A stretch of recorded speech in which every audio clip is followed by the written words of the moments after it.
We talked about escaping a double quote character by using the backslash before. By using the backslash before the double quote. There's actually a few other things you can escape out. You can escape out a single quote character.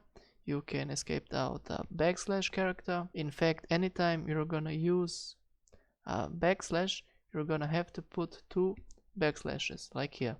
So then JavaScript knows that you're not trying to escape a character.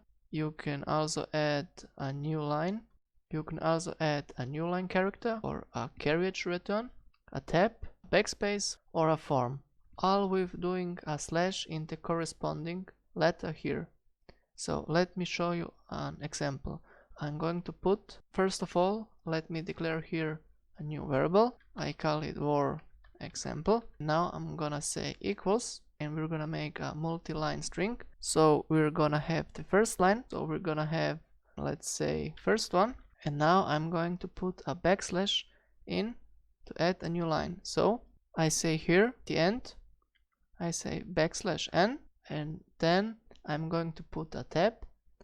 So after the n, I'm gonna say again backslash and now t for tab, and now backslash to add a backslash. Now I'm going to say second one backslash n, and then I just say third one. If I were able to log out, all that you will see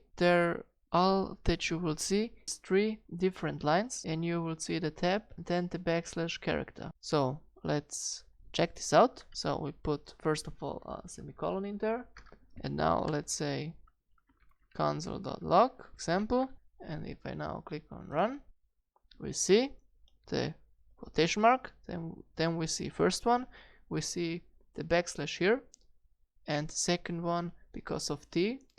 Remember, T stands for tab. We see here second one tabbed in, and now we see third one, and we see the second, so the closing quotation mark. Okay, so that was about escape sequences in JavaScript, and I see you in the next lecture.